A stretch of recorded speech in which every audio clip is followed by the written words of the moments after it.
I'm Elizabeth, 28 years old, and right now I'm standing in the grand foyer of my $5.5 million mansion, watching through security cameras as my family pulls up the driveway.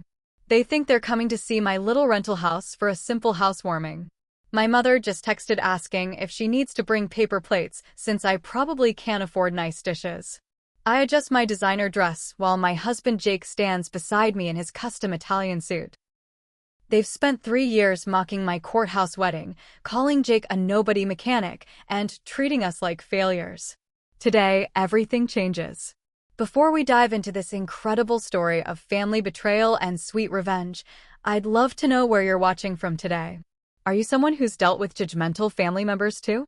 If this resonates with you, please hit that like button and subscribe so you don't miss what happens next.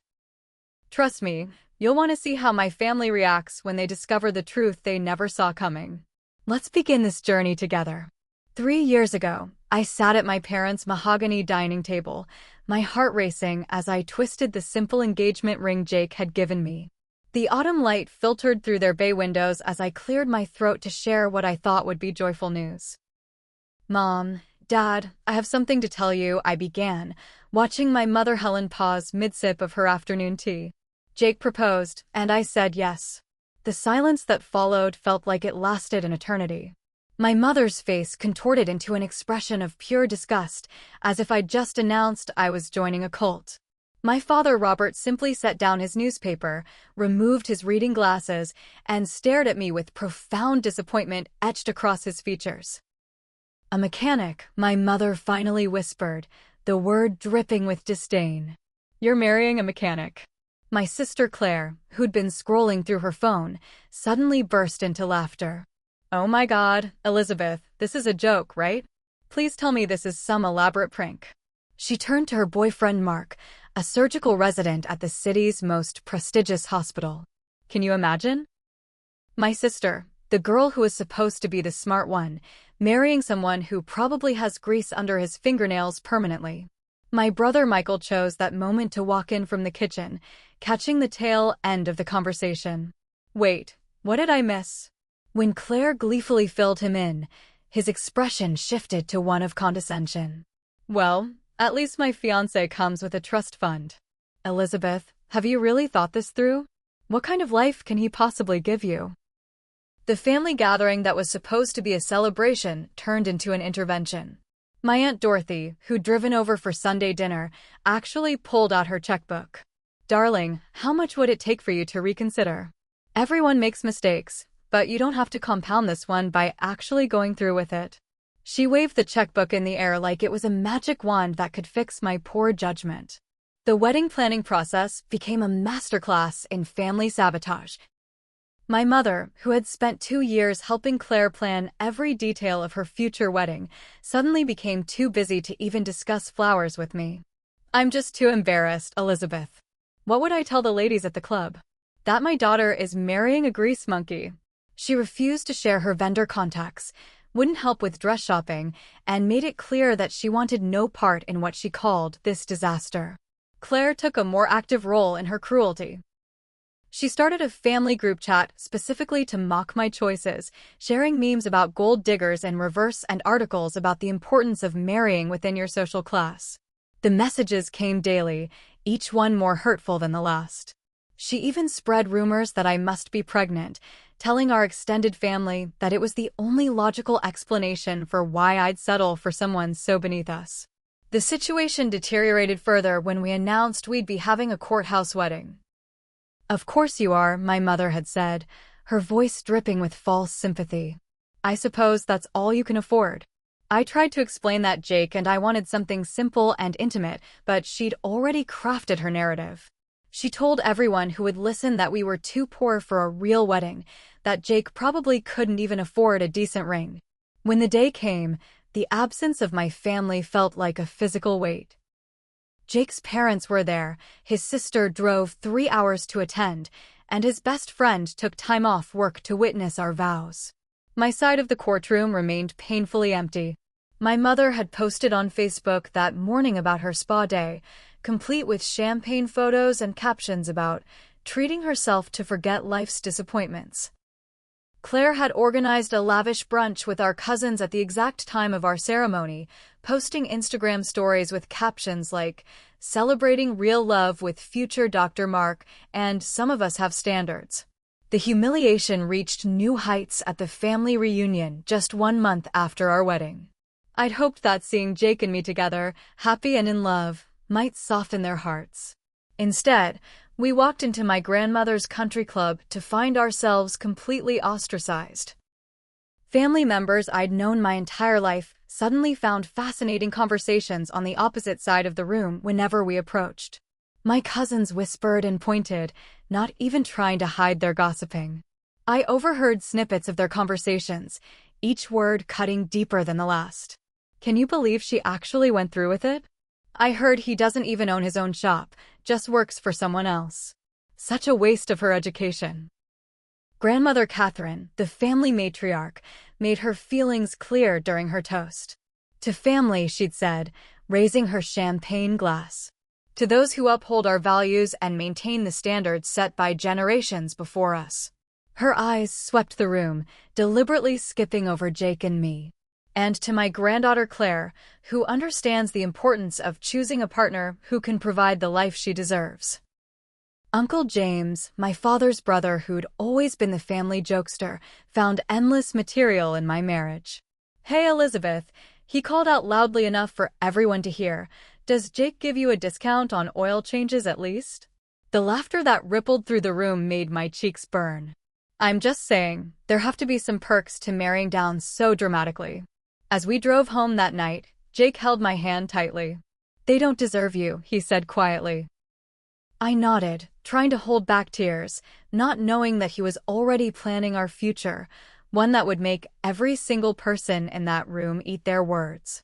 The boy they dismissed as just a mechanic was actually building an empire, and I was creating something extraordinary of my own. They just didn't know it yet. 2 weeks after that humiliating family reunion, Jake and I sat in our tiny apartment, and he finally revealed the truth he'd been keeping even from me during our courtship. "Elizabeth, there's something I need to tell you about my work," he began, pulling out a folder thick with documents. My heart sank, fearing bad news, but what followed changed everything. "I'm not just a mechanic," he said, spreading the papers across our scratched coffee table.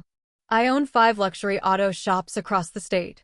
I specialize in high-end exotics like Ferraris, Lamborghinis, and McLarens. The thing is, I started when I was 20 with just one bay and built it into something bigger." The documents showed incorporation papers, tax returns, and client lists that made my jaw drop. Celebrity names jumped off the pages, athletes who paid premium prices for Jake's expertise with their million-dollar vehicles. "Why didn't you tell me?" I asked, stunned by the revelation. Jake took my hands in his. "Because I wanted you to love me for me, not for what I had. And I needed to know you'd stand by me even if everyone thought I was nobody special. You proved that today and every day since you said yes to my proposal." The numbers were staggering. Each shop generated multiple 6 figures annually, and Jake had been reinvesting everything to expand. He showed me his business plan, his vision for creating the premier exotic car service network on the East Coast. "I've been living modestly, driving that old truck, wearing simple clothes, because every dollar saved is a dollar invested in our future," he explained. While Jake built his automotive empire in secret, I threw myself into my own career with renewed determination. The tech job I'd landed after graduation was just the beginning. I worked late nights, volunteered for every challenging project, and quickly caught the attention of senior management. Within 6 months, I'd been promoted twice, my salary doubling as I proved my worth in the male-dominated tech sector. But the real breakthrough came from a side project. During my scarce free time, I'd been developing an app that simplified supply chain management for small businesses. What started as a tool to help Jake manage parts ordering for his shops evolved into something revolutionary. I spent weekends coding, refining the interface, testing with beta users Jake connected me with from his business network. 18 months after our courthouse wedding, a major tech company approached me with an acquisition offer. The number seemed surreal. $2.8 million for my app, plus a senior position in their innovation department if I wanted it. I remember sitting in the lawyer's office, signing papers with trembling hands, thinking about my family's sneers and how they had no idea what we were building. Jake and I made a conscious decision to hide our growing wealth. We continued living in our modest apartment, driving ordinary cars to family events, shopping at regular stores. Every dollar we earned went into investments, real estate portfolios, and expanding our respective businesses. We opened joint business ventures, including a tech startup that combined Jake's automotive expertise with my programming skills, creating diagnostic software for luxury vehicles. The contrast between our secret success and our family's continued cruelty became almost unbearable. That Christmas at my parents' house showcased their contempt in full force. Claire arrived in a new BMW, a gift from Mark's parents, and spent the entire cocktail hour describing their recent European vacation. Mark's chief of surgery mentor invited us to his villa in Tuscany. You really haven't lived until you've had authentic Italian wine in an actual castle. Michael and his wife displayed her enormous engagement ring upgrade, making sure to mention it cost more than some people's entire weddings. They regaled everyone with stories of their country club membership, their investment portfolio, and their plans to buy a vacation home in the Hamptons. It's so important to build generational wealth, Michael said, looking pointedly at Jake. Some people just don't understand that working with your hands has a ceiling. The gift exchange revealed the depths of my parents' disdain. While Claire received designer handbags and jewelry, while Michael got expensive golf clubs and watches, Jake and I were handed clearly regifted items. My mother gave me a sweater with the tags still on from a discount store, 2 sizes too large. I thought it might fit, dear. I know you've been stress eating since the wedding. Jake received a self-help book about achieving your potential that my father obviously picked up from an airport bookstore. Maybe Jake could take some night classes, my father suggested over dinner. Learn a real profession. It's never too late to better yourself, son. The condescension in his voice made my blood boil, but Jake simply smiled and nodded. Thank you for the advice, Robert. I'm always looking to improve myself. My cousins had created a private Instagram account called Keeping Up with the Disappointers, where they posted creep shots of our ordinary car, our simple clothes, our modest lifestyle. They thought they were clever, but a sympathetic cousin's girlfriend showed me the account. Post after post mocked our poor life choices and sad existence. The breaking point came at my 20th birthday dinner. My family had made a reservation at an upscale restaurant, but forgot to include Jake in the count. Oh, we assumed he'd be working, my mother said with false innocence. Don't those people work weekends? They squeezed an extra chair at the end of the table, treating him like an afterthought. During the meal, my mother took me aside in the bathroom. Darling, I've been thinking. It's not too late to fix this mistake. I know an excellent divorce attorney. You're still young enough to find someone appropriate. Someone who can give you the life you deserve. She pressed a business card into my hand. Just think about it. We all make errors in judgment. When we returned to the table, Claire was in the middle of describing their wedding plans. We're thinking minimum 300 guests, possibly at the Botanical Gardens. Mark's family has connections there. Of course, we'll need to be selective with the guest list. We want to maintain a certain caliber of attendee. That night, as Jake held me while I cried angry tears, I made a decision. They wanted to see us as failures? They wanted to mock our love, our choices, our life? Fine. But one day, when the time was right, we would show them exactly who they'd been dismissing. The revenge would be served not cold, but at exactly the right temperature, in a way they'd never see coming. 6 months after my birthday dinner humiliation, Jake and I stood in the marble foyer of what would become our secret weapon. The real estate agent, an elegant woman who typically dealt with tech billionaires and foreign royalty, watched our faces as we took in the magnificent space.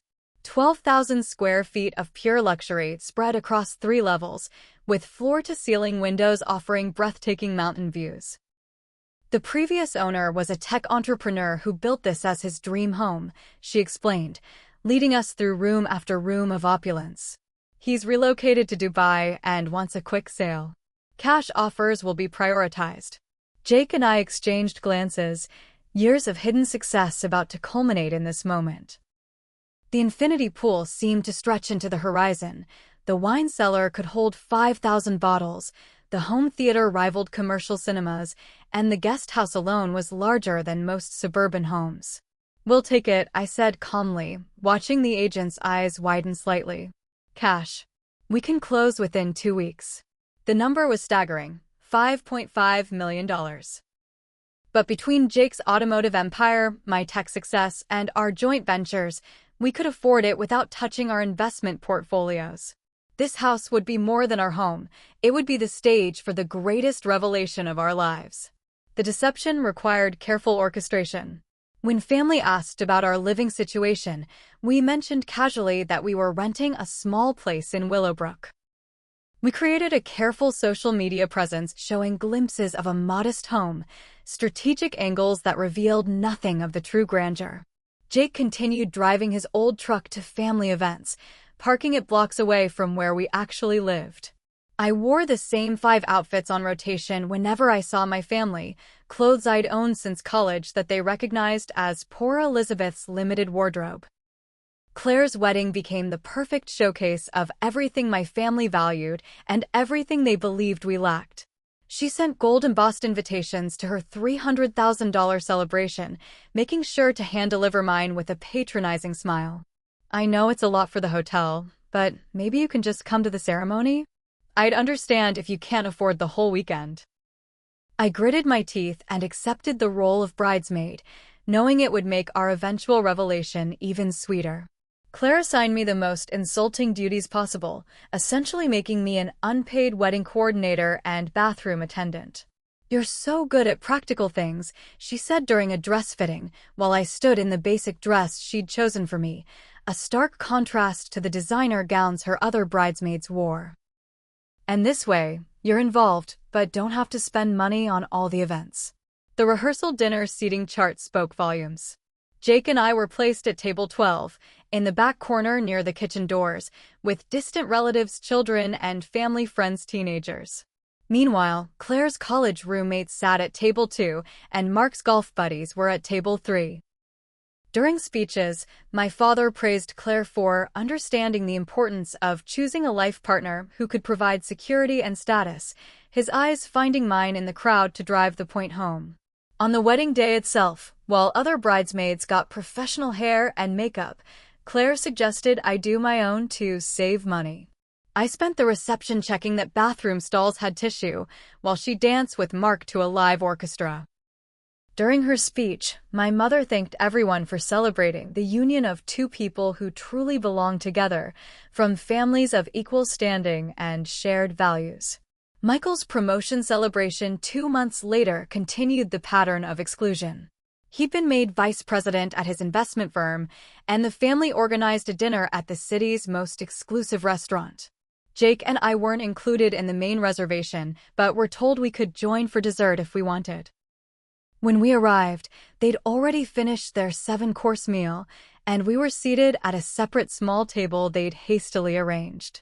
"This place is probably a bit much for your budget," Michael said, gesturing at the opulent surroundings. "But I wanted family here for this moment." Well, most of the family. He laughed at his own joke while his wife displayed her new tennis bracelet, a promotion gift that she made sure to mention cost more than most people's cars. "Not your car, of course, Jake," she added with false sweetness. "I'm sure your truck has sentimental value." The conversation turned to their upcoming Europe trip. "We're only taking successful family members," Aunt Dorothy announced, scrolling through her phone to show the itinerary. "First-class flights, 5-star hotels, private tours. It wouldn't be fair to include people who couldn't reciprocate or maintain the standard we're setting." She looked directly at me. "You understand, don't you, dear?" That night, Jake and I sat in our mansion's magnificent library, planning our revenge. We hired the city's premier event planner, someone who'd organize celebrations for celebrities and politicians. "I want mysterious invitations," I explained. "Elegant but vague. Just the address and a time. Let them wonder." We crafted each invitation carefully, heavy cardstock with gold embossing that rivaled Claire's wedding invitations. No names on the return address, just the street number and Willowbrook Estates. The date was set for 3 months out, giving us time to perfect every detail. We included subtle hints in the design, little flourishes that suggested wealth without revealing anything concrete. As we prepared, we continued our charade of poverty. At Easter dinner, I wore the same dress I'd worn to 3 previous holidays, now slightly faded from washing. Jake helped my father with yard work, never mentioning his team of landscapers maintaining our estate. When Claire complained about the stress of decorating her new house, I bit my tongue instead of mentioning our interior designer who'd spent 6 months perfecting our space. You know, my mother said during one family gathering, there's no shame in admitting you made a mistake. My friend's daughter just married a banker after divorcing her first husband. She's much happier now. She patted my hand condescendingly. You're not getting any younger, Elizabeth. Each insult, each exclusion, each moment of condescension added fuel to our fire. They thought they knew our story, had written us off as the family failures. The invitations went out exactly 1 week before the event, time to arrive when we knew they'd all be home. My phone started buzzing within hours. Is this address right? What kind of neighborhood is Willowbrook? Should we bring anything? I responded to each message identically, just yourselves. Casual dress is fine. Let them think it was a potluck in a rental house. Let them believe they were coming to pity us one more time. The stage was set, the actors unknowing of their roles, and the curtain was about to rise on the performance of our lives. The morning of our revelation arrived with perfect spring weather, sunshine filtering through the trees of Willowbrook Estates as if nature itself had decided to spotlight our moment. I stood in our master bedroom, selecting jewelry from the safe Jake had installed, each piece carefully chosen to make a statement. The dress I wore cost more than my sister's entire wedding outfit, though its understated elegance wouldn't scream its price unless you understood haute couture. My phone buzzed incessantly with family messages. Helen wrote, "The GPS seems to be taking us through a very expensive area. Are you sure you sent the right address?" Claire texted, "This can't be right. We're passing estates worth millions." Michael called 3 times, which I let go to voicemail, his confused messages growing more agitated with each attempt. Jake looked magnificent in his custom Italian suit, the kind of craftsmanship that whispered rather than shouted its expense. We'd hired a full staff for the event, something my family would never expect from the poor relatives. The butler, sommelier, and catering team were all briefed on the evening's purpose. Treat them like royalty, I'd instructed. Kill them with kindness. From our security monitor, we watched the first car approach the gate. It was Claire and Mark in their BMW, which suddenly looked modest compared to the vehicles already parked in visitor spaces. The security guard checked their names against the list, the gate sliding open with stately grace. I could see Claire's mouth moving rapidly, undoubtedly expressing her disbelief to Mark. The tree-lined private drive stretched before them, manicured lawns extending on either side, fountains creating rainbow mists in the afternoon sun. Our house wasn't visible from the gate, hidden by strategic landscaping that built anticipation with every curve of the road. Then, as they rounded the final bend, the full magnitude of the estate revealed itself like a crescendo in a symphony. The mansion emerged from behind ancient oaks like something from a dream. 3 stories of limestone and glass, with a porte-cochere where uniformed valet attendants waited. Claire's BMW jerked to a stop, as if Mark had forgotten how to drive. Through the cameras, we could see her jaw literally drop, her hand reaching for Mark's arm in shock. Michael's Audi arrived next, nearly rear-ending Claire's car as he too was struck by the sight. His wife's shriek was audible even through the windows. Behind them, my parents' Mercedes crawled forward at a snail's pace, my mother's face pressed against the window like a child at a candy store. Aunt Dorothy's Lexus brought up the rear, and I watched her fan herself dramatically despite the car's air conditioning. The valet attendants moved with practiced efficiency, helping each stunned family member from their vehicles. Claire stumbled in her designer heels, clutching Mark for support. Michael stood frozen beside his car, eyes scanning the facade as if trying to find evidence of fakery. My parents emerged in slow motion, their usual composed demeanor completely shattered.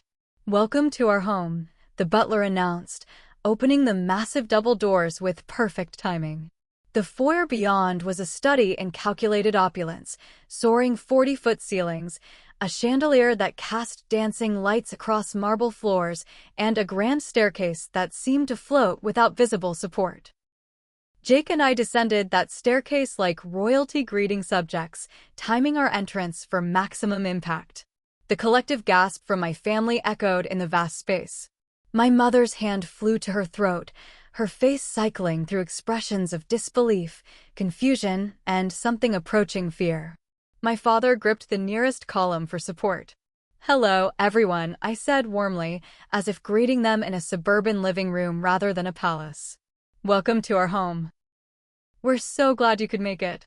Jake smiled beside me, the same quiet confidence he'd always had now backed by surroundings that demanded respect. This can't. How?" Claire managed to stammer, her usual eloquence deserting her entirely. Mark, the accomplished surgeon who'd never been at a loss for words, stood mute beside her. Michael's wife appeared to be hyperventilating into her designer clutch. "Shall we begin with a tour?" I suggested, gesturing toward the formal living room. "We have refreshments prepared, but I thought you might like to see the place first." The butler appeared as if by magic, offering champagne on a silver tray. Real champagne, I noted with satisfaction, not the sparkling wine my mother served at her supposedly upscale gatherings. We led them through the main level first, each room revealing new levels of luxury. The living room featured a Steinway grand piano that Jake played occasionally, something none of them knew he could do. The dining room table seated 24, its surface reflecting the light from another spectacular chandelier. Original artwork adorned the walls, pieces I'd selected from galleries my family couldn't afford to enter. Is that real?" Aunt Dorothy whispered, pointing at a painting with a trembling finger. "A genuine Picasso?" I nodded casually, as if confirming the authenticity of a poster rather than a $1 million masterpiece. "We fell in love with it at auction last year. It reminds us of our honeymoon in Barcelona." My mother hadn't spoken since entering, her face growing paler with each revelation. When we reached the kitchen, with its commercial-grade appliances and butler's pantry larger than most apartments, she finally found her voice. "How?" The single word carried years of assumptions, prejudices, and miscalculations. "How what, Mom?" I asked innocently, running my hand along the marble countertop that cost more than her car.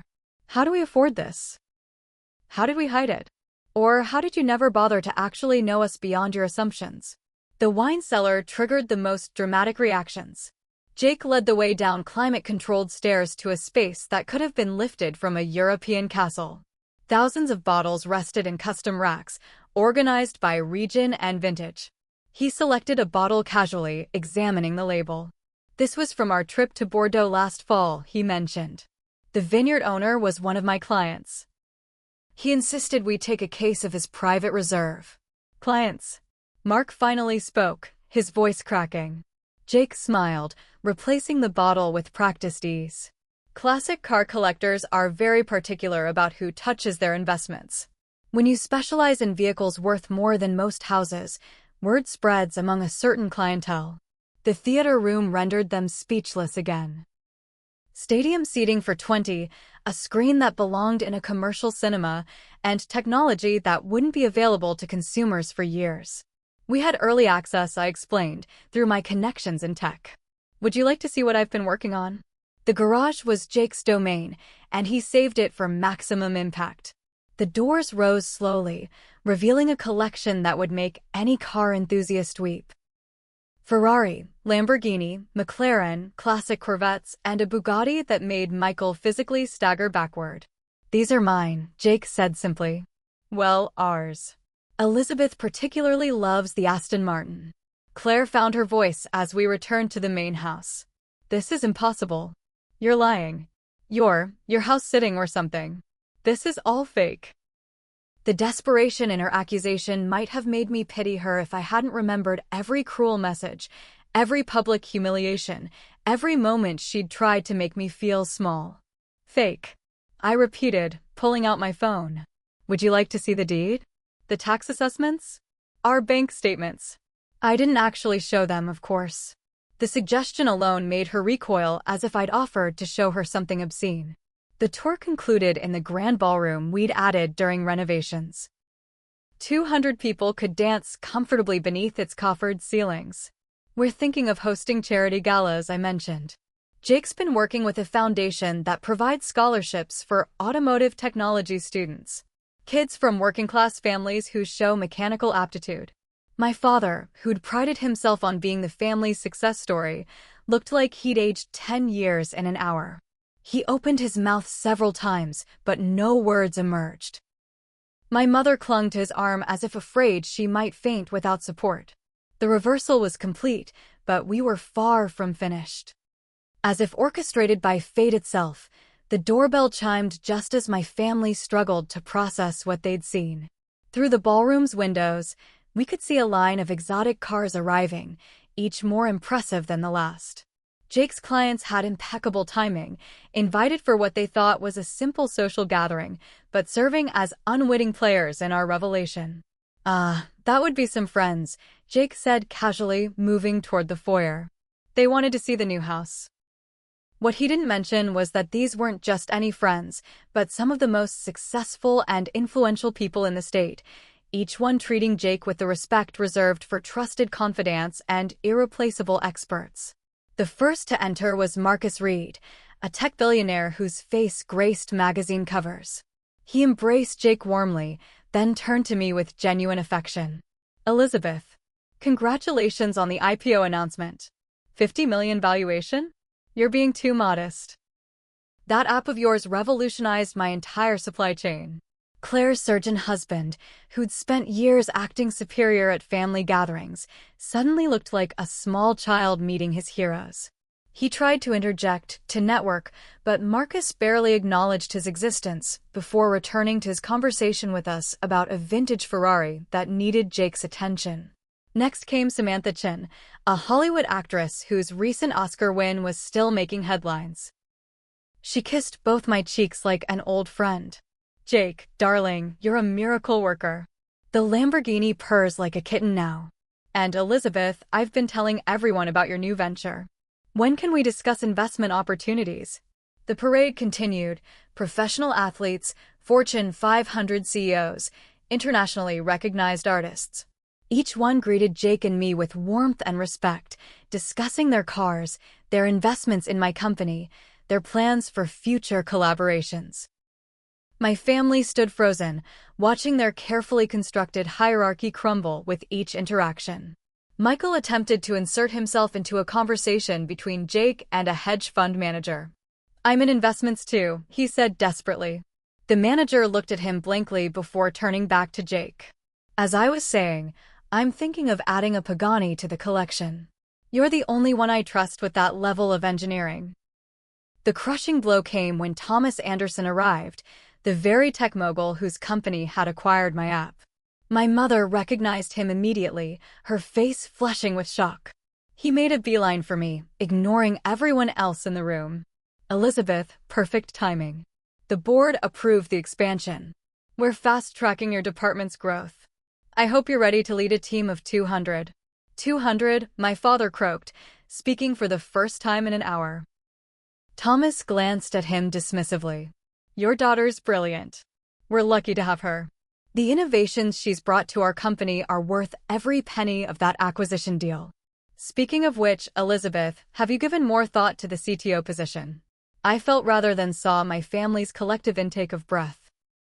Chief Technology Officer of a major tech company wasn't just successful, it was the kind of position they'd brag about for decades, if only it belonged to someone they hadn't written off as a failure. Dorothy, who'd waved her checkbook at me 3 years ago trying to buy me out of marrying Jake, approached one of the actresses discussing a custom Bentley with Jake.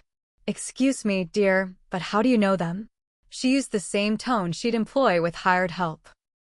The actress looked at her with cool amusement. Jake's been maintaining my collection for 5 years. He's the only mechanic in the country I trust with my cars. And Elizabeth? She's revolutionizing how we handle production logistics.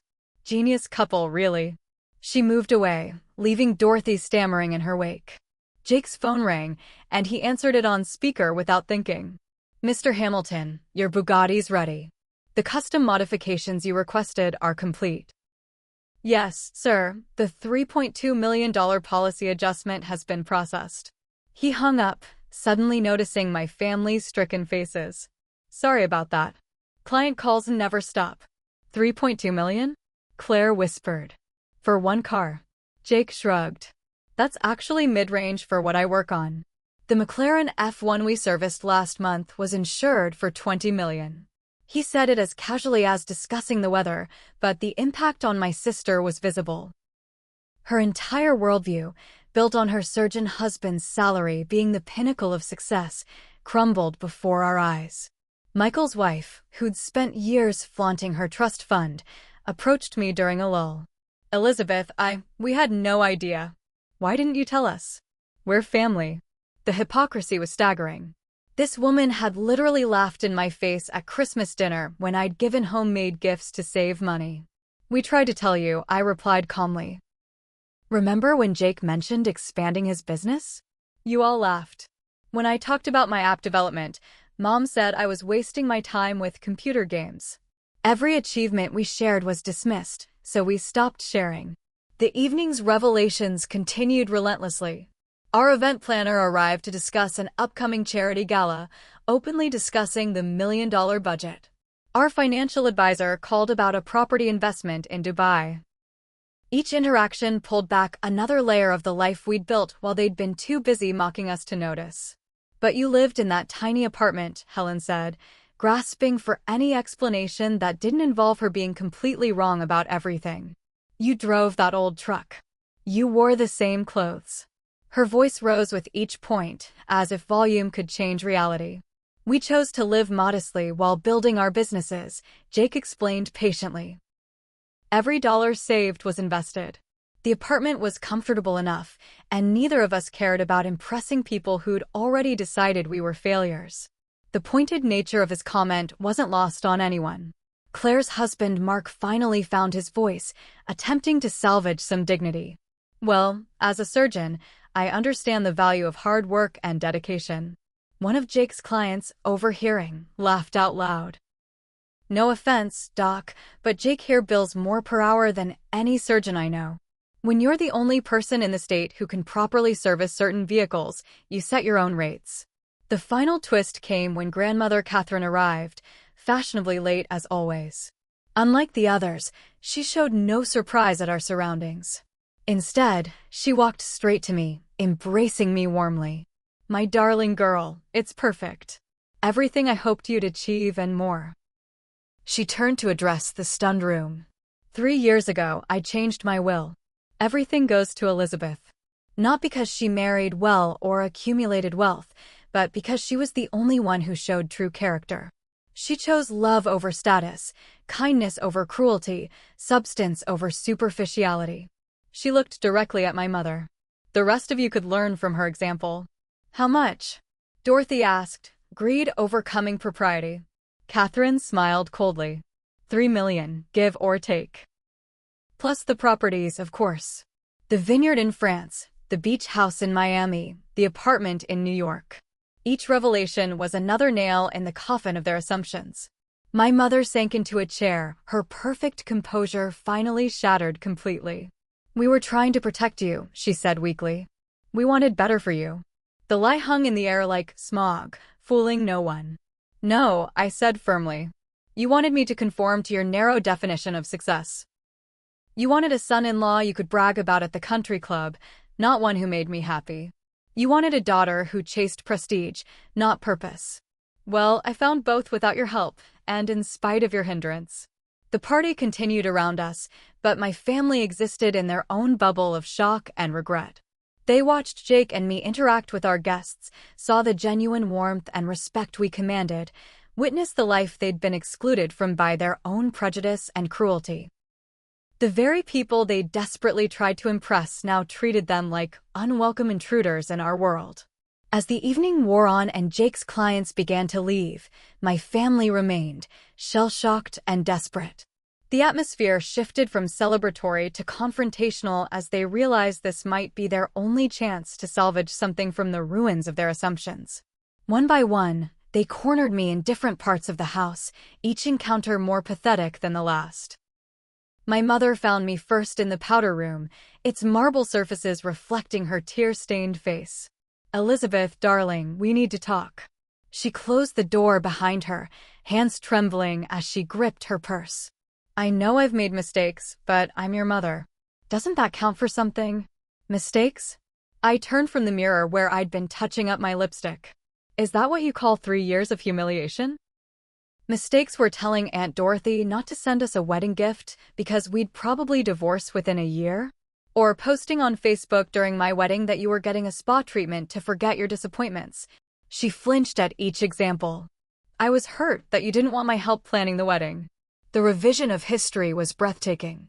You told me you were too embarrassed to help. You said I was ruining the family name by marrying beneath me. Those were your exact words, Mom.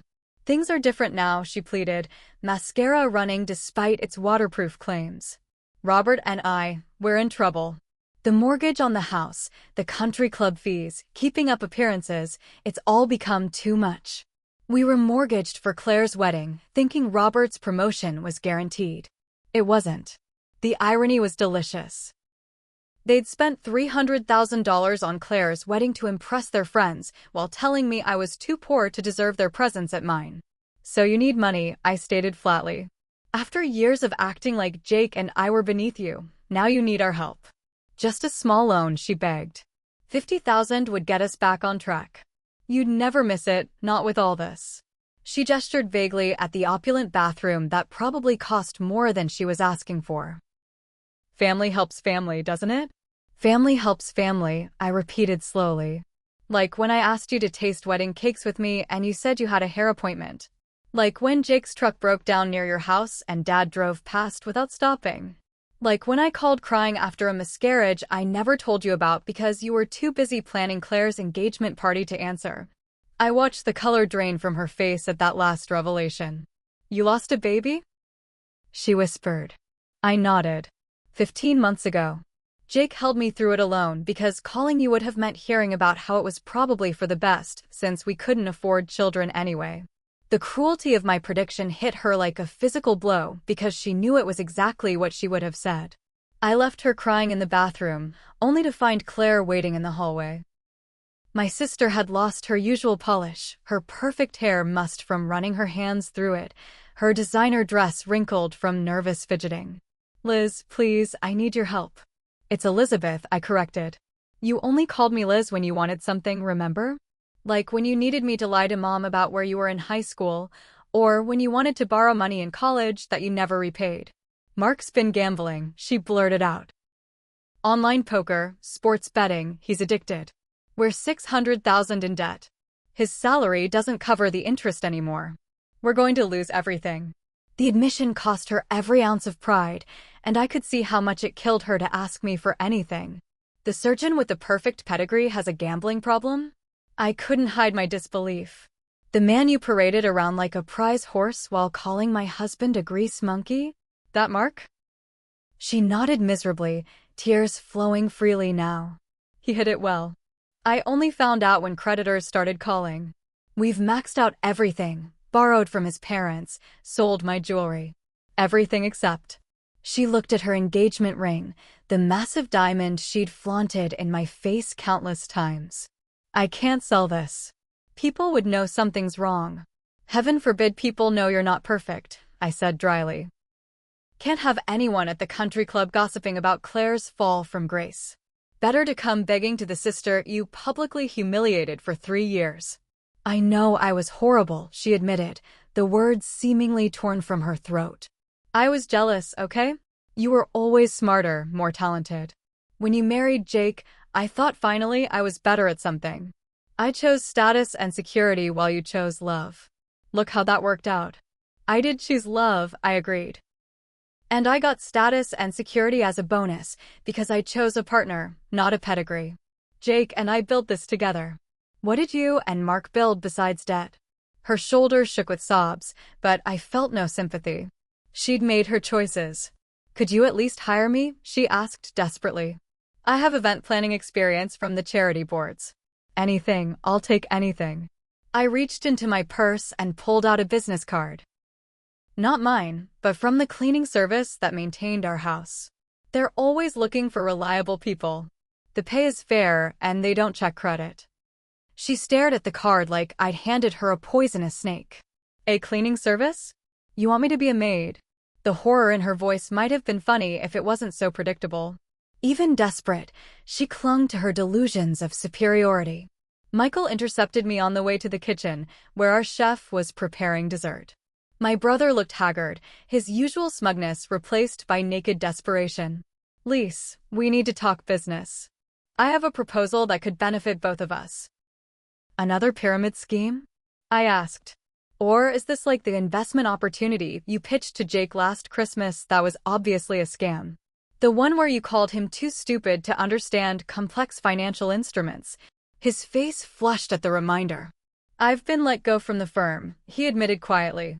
They found out I'd been inflating my performance numbers. Gloria's trust fund was a lie too, just money her parents gave us monthly that they've now cut off. We're behind on everything. The golden boy who'd lorded his success over everyone had been living a complete fiction. So the vice president title, the bonuses, the investment expertise, all lies? He nodded, unable to meet my eyes. But you were so quick to give financial advice to everyone else. Remember telling Jake he'd never amount to anything without a college degree? I was wrong, he said quickly. Jake's brilliant. You both are. That's why I know you'll see the value in my proposal. I could manage your investment portfolio. I've learned from my mistakes. The audacity was breathtaking. He'd been fired for fraud, but wanted to manage our money. Michael, you couldn't manage a lemonade stand honestly, I said bluntly. Why would I trust you with our finances? His face crumpled as reality hit. The little brother who'd always been praised for his business acumen had nothing to offer anyone. Then could Jake hire me? I could learn the automotive business. Start at the bottom, work my way up. The same man who'd mocked Jake for working with his hands was now begging for a chance to do the same. I'll take minimum wage. I just need something, anything. Jake appeared beside me, having overheard the conversation. I only hire people who respect the work and the workers, he said calmly. You've spent 3 years calling me a grease monkey. Why would I want someone with that attitude in my shops? Please, Michael begged. I have kids. Private school tuition, soccer leagues, the mortgage. They don't deserve to suffer for my mistakes. The plea might have worked if we hadn't heard him use his children as sympathy chips before while showing no actual concern for their well-being. Your children don't deserve a father who teaches them to look down on honest work, Jake replied. Maybe public school and community sports will give them perspective you lack. As for the mortgage, downsizing builds character, or so your father told me when he assumed we lived in poverty. The individual confrontations culminated in a family gathering in our garden where they'd retreated to regroup. The space was magical at night, with fairy lights twinkling among the trees and the sound of fountains providing a serene backdrop to their desperation. I found them huddled together like survivors of a shipwreck and decided it was time for the final act. I want you all to understand something, I began, standing before them with Jake beside me. Every cruel word, every exclusion, every moment you made us feel small, we remember. The jokes about Jake being dirty, the suggestions I married down, the predictions we'd fail, we heard them all. We were wrong, my father said, speaking for the group. We see that now. Can't we move forward? Start fresh? The man who'd suggested Jake needed to learn a real profession was now asking for forgiveness he'd done nothing to earn. You were wrong about our bank account, I corrected. If we were still struggling financially, would you be here asking to start fresh? Or would you still be excluding us from family vacations and seating us at the children's table? Their silence was answer enough. You know what hurts most? I continued. It's not the jokes or the insults. It's that you never once asked if we were happy. Never wondered about our dreams, our plans, our love for each other. You were so focused on status that you missed everything that actually mattered. Jake spoke up, his voice carrying quiet authority. 3 years ago, I promised Elizabeth I'd give her the world. You all laughed, said a mechanic's promises were worthless. But I kept my word, not with money alone but with partnership, respect, and unconditional love. That's something you can't buy at any price. Dorothy, who'd been uncharacteristically quiet, finally exploded. Enough of this moral superiority. You have money now, so share it. We're family. What's the point of having wealth if you don't help your own blood? Her mask of civility dropped completely, revealing the greed beneath. You're right about one thing, I said. Families should help each other. Which is why we've already committed our charitable giving for the year. Jake's scholarship fund for working-class students pursuing automotive technology. My STEM program for underprivileged girls. Organizations that help people who work hard but need a hand up, not handouts to those who had every advantage and squandered it. You're really going to leave us with nothing? Helen asked, her voice breaking.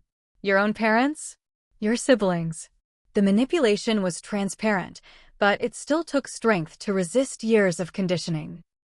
I'm leaving you with the same thing you gave us, I replied. Your own judgment about whether we were worthy of your time, love, and respect. You decided we weren't. Now live with the consequences of that decision.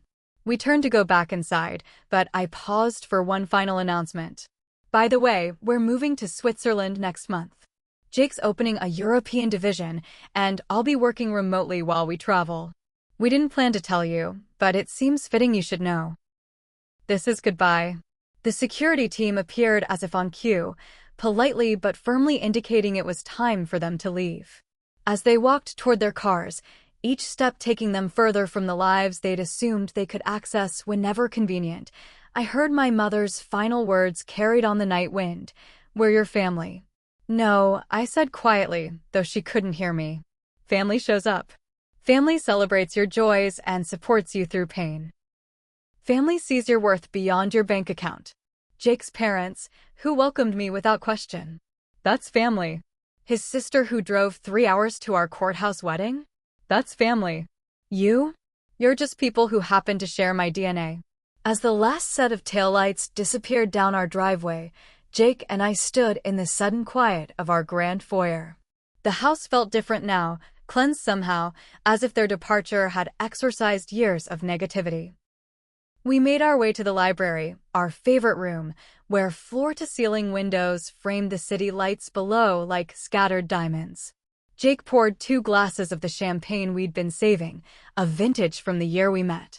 To freedom, he toasted, and I echoed the sentiment. The bubbles tickled my throat as I laughed, really laughed, for the first time in years without the shadow of family judgment looming over me. Do you regret it? Jake asked, settling beside me on the leather sofa that cost more than my parents' car. The way we handled it?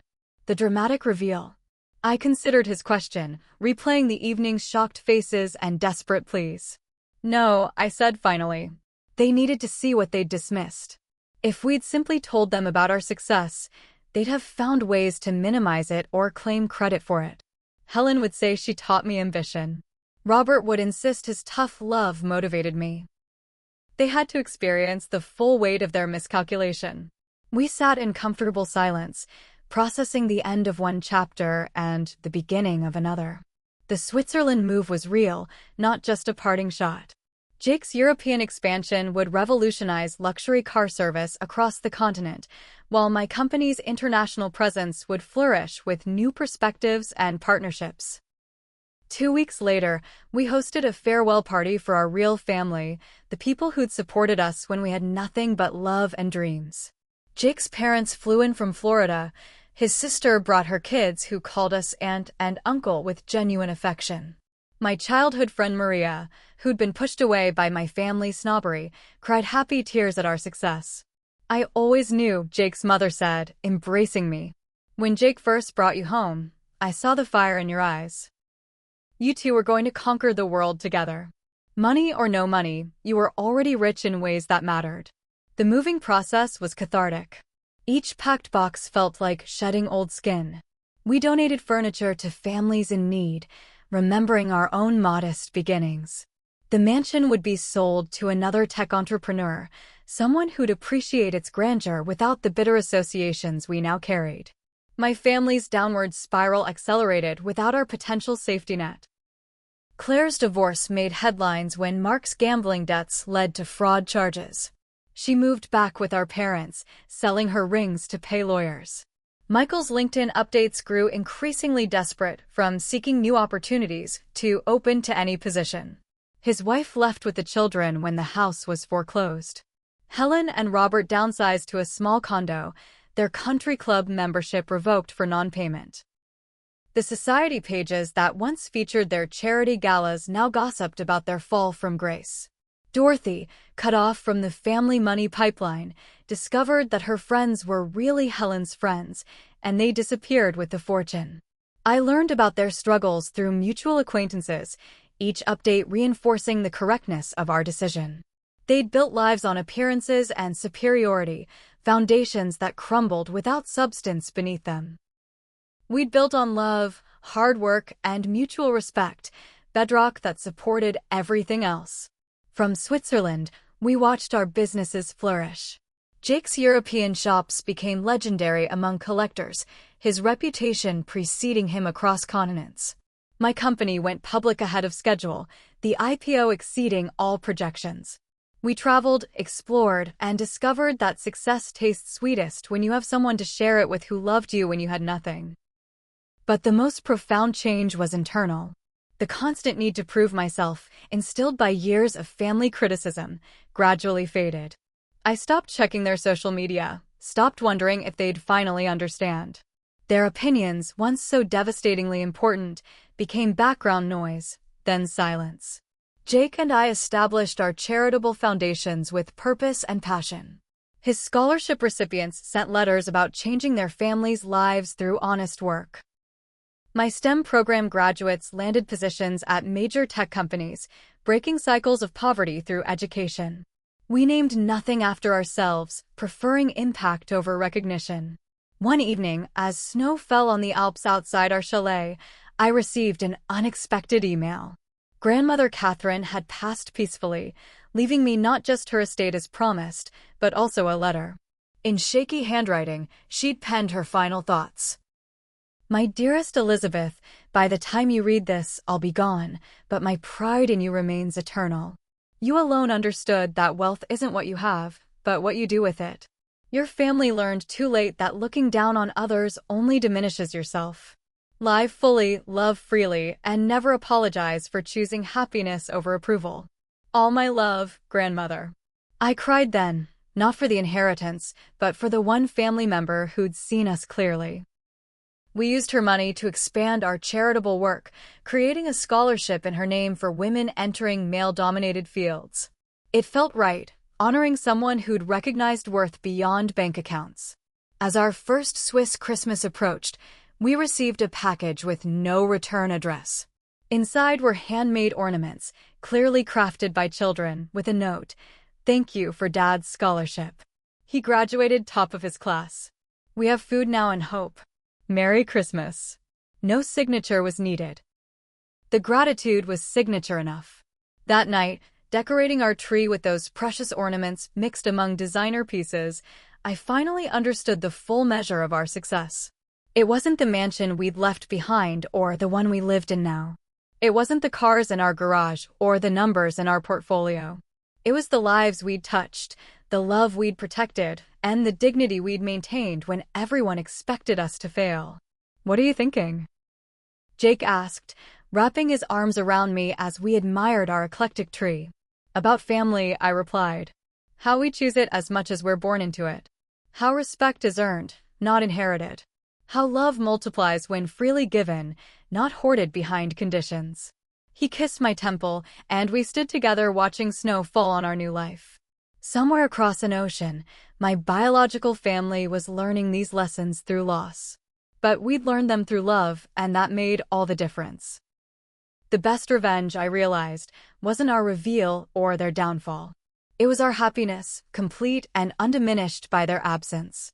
We'd started with nothing but each other, built an empire while being mocked, and emerged not bitter but better. That's the ultimate luxury, worth more than any mansion or car collection. The freedom to live authentically, love completely, and measure success by your own standards, not someone else's. The little girl who'd once desperately sought her family's approval was gone, replaced by a woman who understood that the only approval that matters comes from within and from those who love you at your lowest and highest points equally. Jake had been that constant, and together we'd proven that true partnership creates wealth that transcends monetary value. Our story spread through social networks, inspiring some and warning others. Choose love, we'd proven. Choose character over credentials. Choose building over bragging. Choose the person who sees your potential when you're covered in failure, not the one who only appears when you're dressed in success. These simple choices, made 3 years ago at a courthouse with no family present, had led us to heights my status-obsessed relatives never reached despite their head starts. That's the lesson I carry forward, the one I share with young women in my programs who face similar family pressures. Success isn't rebellion or revenge. It's the quiet confidence of knowing your worth isn't determined by someone else's inability to see it. It's choosing your own path, even when everyone insists you're lost. It's building something real with someone real, while others construct facades that crumble at the first strong wind. My family thought my wedding was ordinary, a small courthouse ceremony unworthy of attention or attendance. They were wrong about that, like they were wrong about everything else.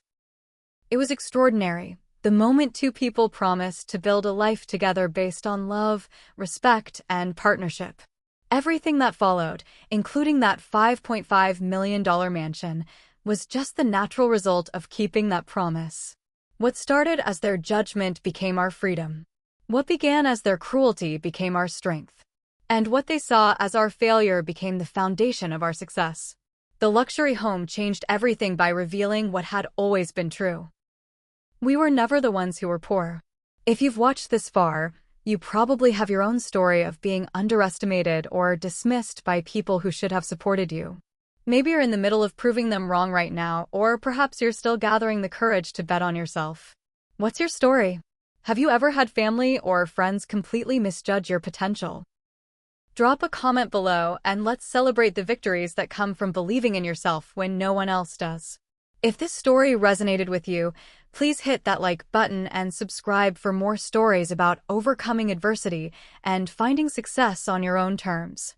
Share this with someone who needs to hear that their worth isn't determined by others' opinions. Thank you for joining me on this journey, and remember, the best revenge is a life well lived, surrounded by people who loved you before you had anything to offer except yourself. Until next time, keep building your dreams one authentic choice at a time.